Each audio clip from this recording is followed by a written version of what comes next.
The brand doesn't hurt at first. That's what the women say. It's intimate, ritualistic, candles flickering. A woman you trust holding your hand. Someone's filming on a phone. You're told it's about commitment, about sisterhood, about becoming your best self. And then the cauterized pen touches your skin, just above your pelvis. And suddenly you understand. This isn't empowerment. This is ownership. And the woman who brought you here, the one who recruited you, who promised transformation, she's smiling. Not because she's cruel, because she believes, because she was branded too, because in her mind this isn't abuse, it's devotion. Welcome to GBRLIFE Transmissions. I'm your host, Caitlin, and you're listening to GBRLIFE of Crimes, where we explore not just what happened in crimes committed by women, but why they happened and the psychology behind them. Today's case is about something complicated, something that makes people deeply uncomfortable. Can you be both villain and victim? Can you be manipulated and still be a manipulator?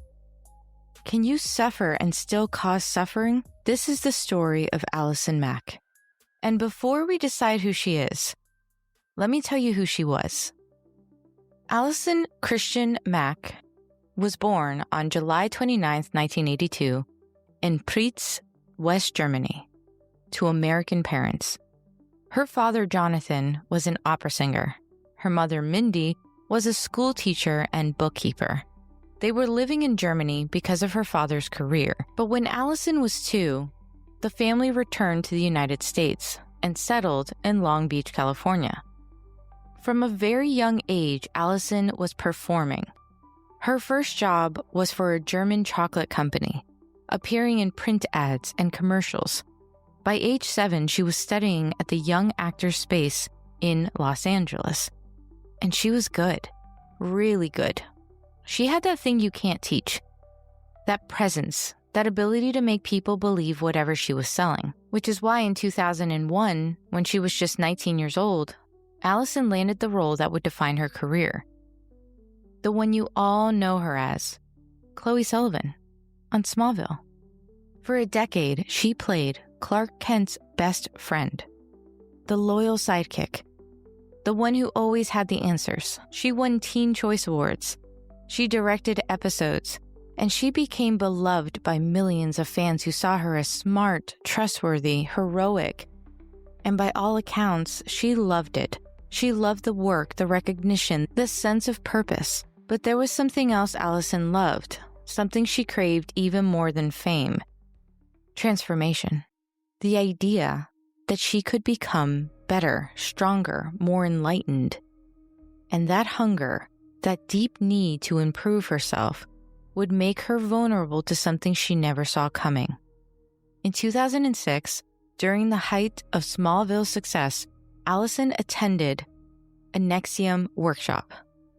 She had been invited by her co-star, Kristen Kruk, who had found value in the organization's executive success programs. NXIVM presented itself as self-improvement, offering courses on everything from communication to ethics to overcoming psychological barriers.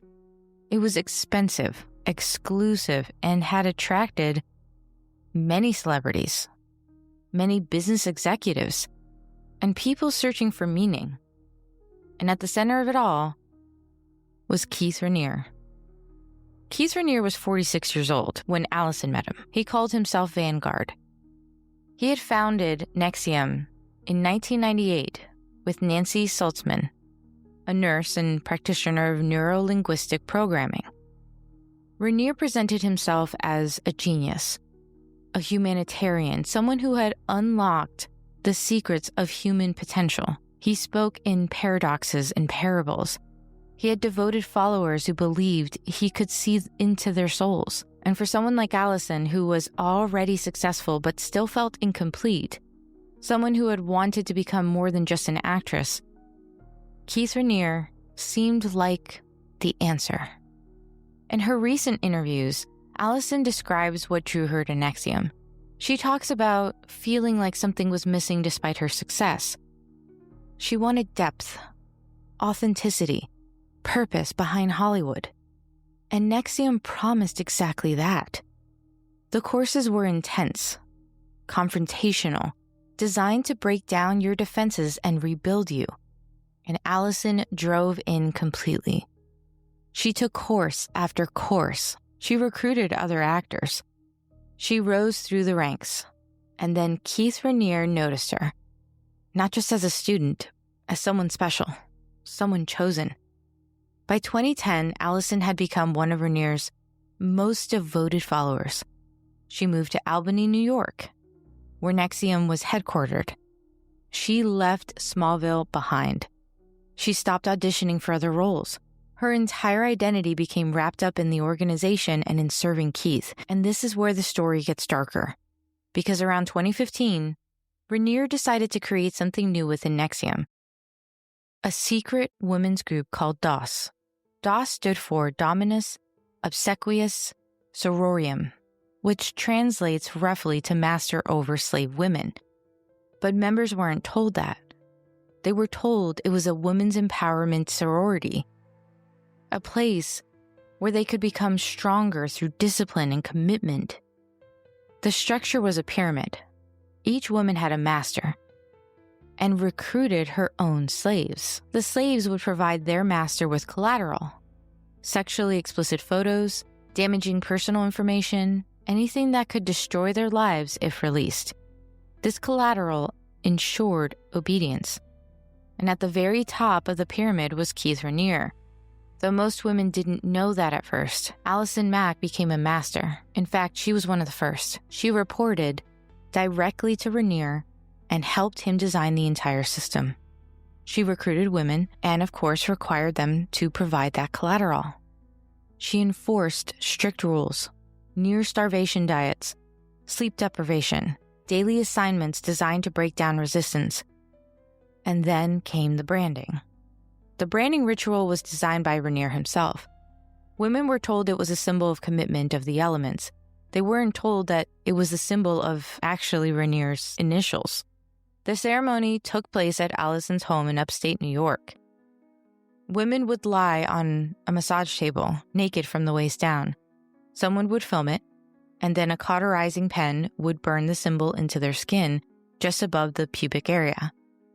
It took 20 to 30 minutes. The women screamed, of course, and Allison was there holding their hands, telling them to think of it as an honor. Former NXIVM member Sarah Edmondson had spoken publicly about being branded at Allison's house. She described the excruciating pain, the sense of betrayal, and the realization that this wasn't empowerment at all. And when Sarah asked Allison why she hadn't warned her about the pain, Allison reportedly said that the surprise was part of the experience. In a 2017 New York Times interview before her arrest, Allison actually claimed that the branding was her idea. She seemed proud of it. She defended the entire program as revolutionary, as a way for women to overcome their limitations, because she couldn't see or wouldn't admit what it really was. A sex trafficking operation designed to provide Keith Raniere with a steady supply of women who had been psychologically broken and physically marked as his property. And on April 20th, 2018, Allison Mack was arrested by the FBI in Brooklyn on charges of sex trafficking and sex trafficking conspiracy and forced labor conspiracy. She was 35 years old. The arrest came months after the New York Times had published an expose on NXIVM, and former members had come forward. Investigators had been building a case, and when they raided Raniere's villa in Mexico, where he had fled, they found Allison there with him. At first, Allison maintained her innocence. She posted bail and was placed under house arrest at her parents' home in California. Her devotion to Keith was still unshaken. She still believed in him, in the mission, in everything they had built together. But slowly, as the evidence mounted, as her lawyers showed her what the prosecution had, as she began talking to the other women who'd left, something started to crack.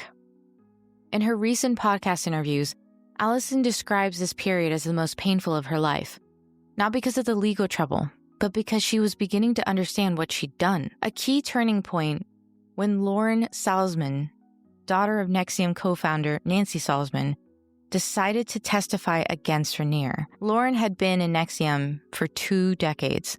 She had been in a relationship with Raniere. She had been part of DOS. And when she finally broke free and agreed to cooperate with prosecutors, she reached out to Allison. She told her that they were wrong, that what they believed about Raniere, about the mission, about the justification for what they'd done to those women, all of it was a lie. And that conversation changed everything for Allison. It was the final tipping point. And on April 8th, 2019, Allison pled guilty to racketeering and racketeering conspiracy charges. In her statement, she said, "I'm sorry to those of you that I brought into NXIVM. I am sorry I ever exposed you to the nefarious and emotionally abusive schemes of a twisted man. I am sorry that I encouraged you to use your resources to participate in something that was ultimately so ugly. I know that I can and will be a better person." She agreed to cooperate with prosecutors in their case against Keith Raniere. Keith went to trial in May of 2019. He was convicted on all counts: racketeering, sex trafficking, forced labor conspiracy, and many more. He was sentenced to 120 years in prison. During his trial, Allison's cooperation was noted by prosecutors, though she never testified in person, and in June of 2021, Allison Mack was sentenced to 3 years in federal prison. At her sentencing hearing, victims spoke. One victim, who Allison had personally recruited and branded, gave a statement. Other women described the psychological torture, the manipulation, and the lasting trauma. And Allison cried.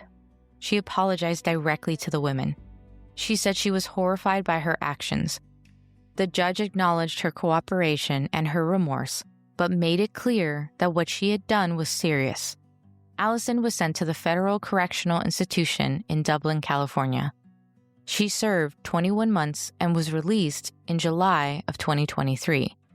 And here's where the story gets complicated, where we have to sit with the discomfort of what it means to be both victim and villain.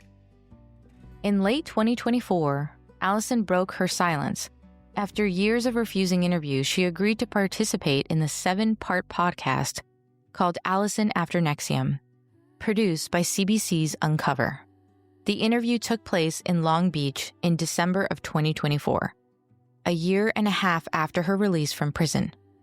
And what she said was revealing, uncomfortable, and for many, insufficient.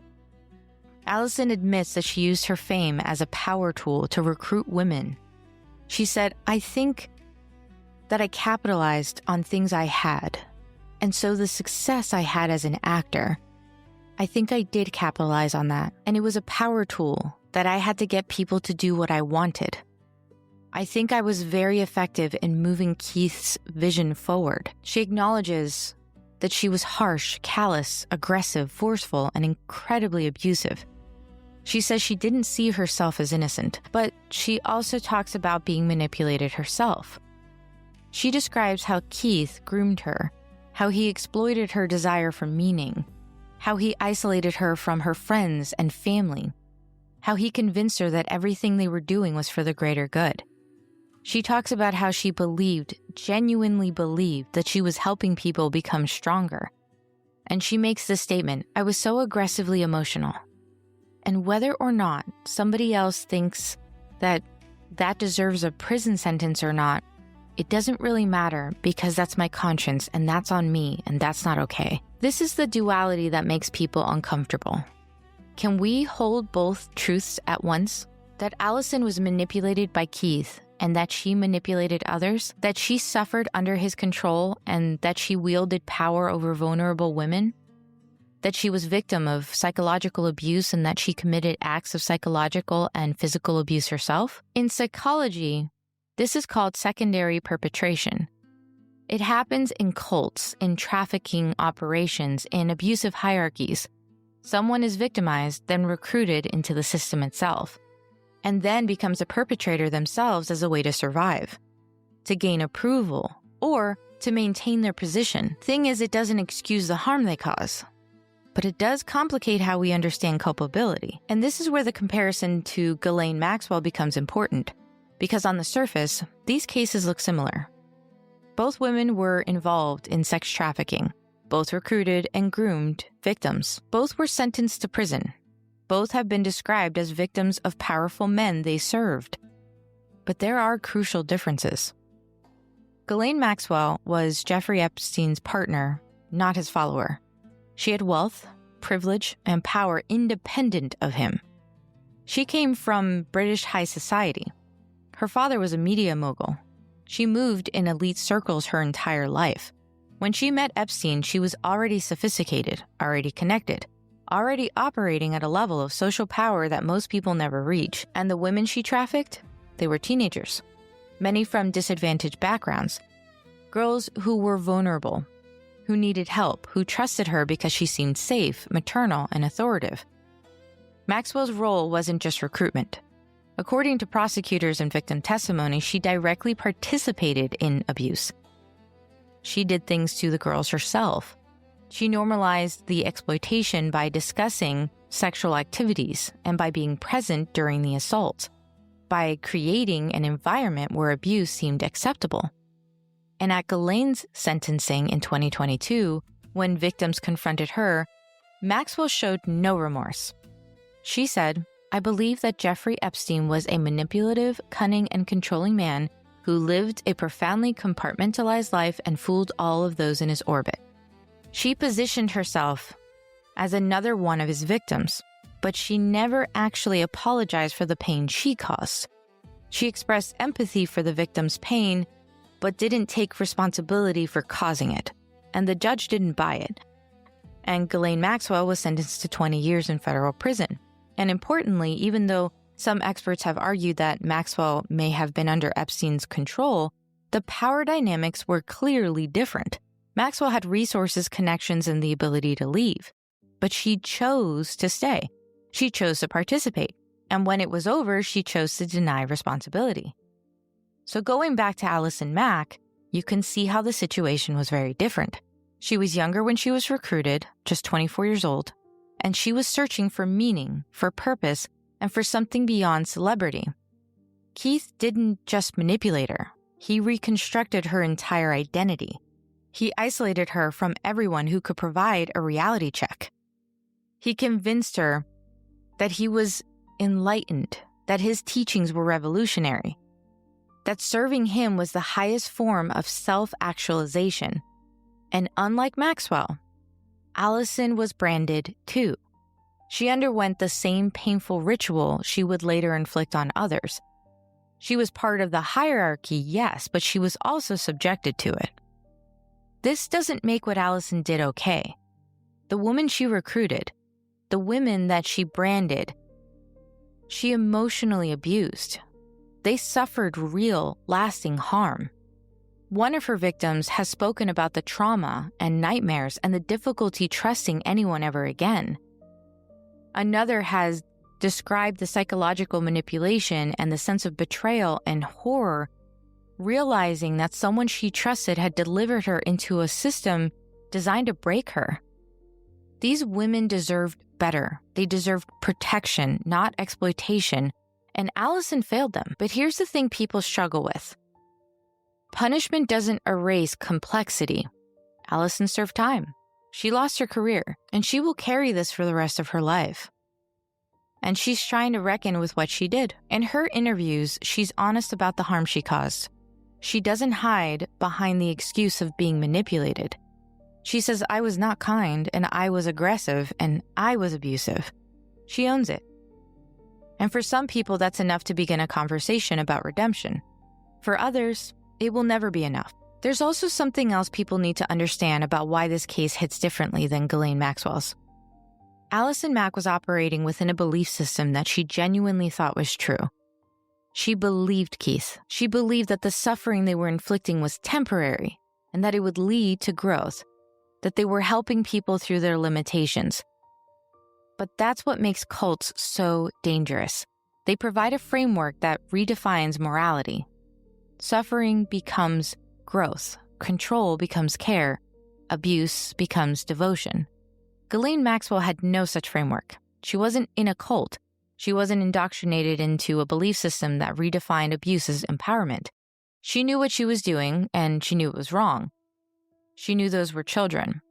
She knew Jeffrey Epstein was a predator, and she did it anyway because it maintained her lifestyle and her access and her position in the world. And this is why people can feel conflicted about Allison Mack in a way that they don't about Ghislaine Maxwell. Allison's actions came from a place of distorted belief. Maxwell's came from a place of calculated self-interest. Both cause immense harm. Both deserve the consequences. There is no question about that. But the psychology behind their actions is fundamentally different. So where does this leave us? Can you dislike Allison Mack for what she did and still acknowledge that she was also a victim? Yeah. Can you recognize that she was manipulated and still hold her accountable for manipulating others?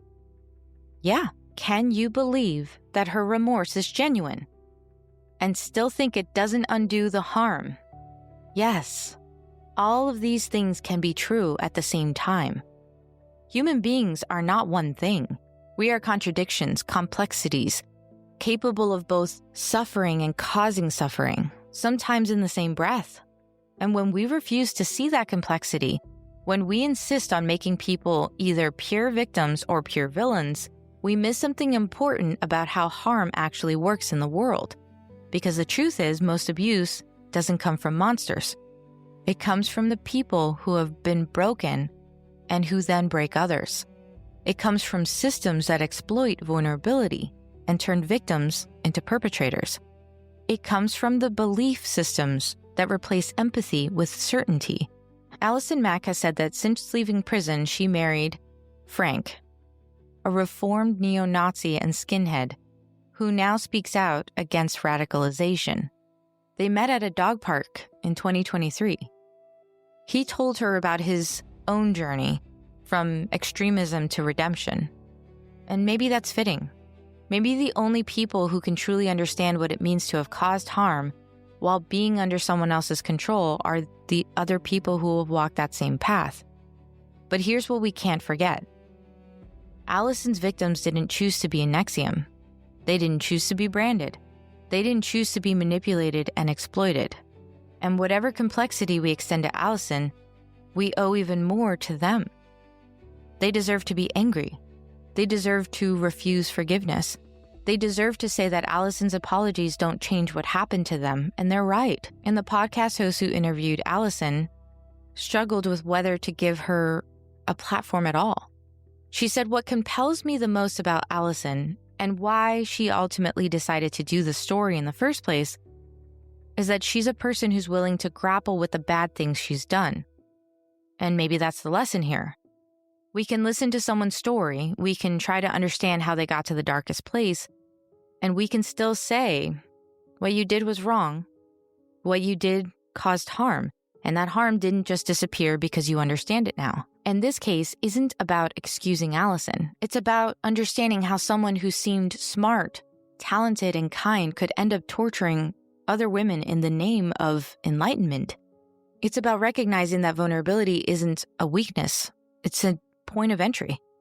And when someone comes along offering transformation or purpose or even certainty in an uncertain world, some people follow them anywhere, even in the darkness. So we ask the question again, can you be both victim and villain?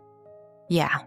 Can people still dislike you for what you did, even while acknowledging you were manipulated? Yeah. Can you try to make amends and still never be forgiven? Yes. And all of that is okay, because what matters most isn't whether we decide Allison Mack deserves redemption.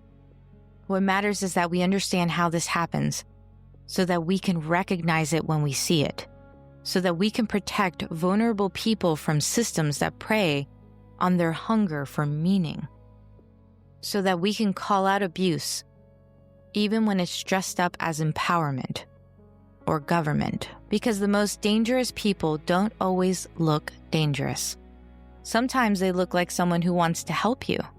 Sometimes they look like someone who believes they're helping you. And sometimes they look like someone who used to be on your favorite television show. This has been GBRLIFE of Crimes, part of GBRLIFE Transmissions, and I'm Caitlin, reminding you that understanding the darkness helps us appreciate the light. Join me next time as we uncover another case that challenges everything we thought we knew about the criminal mind.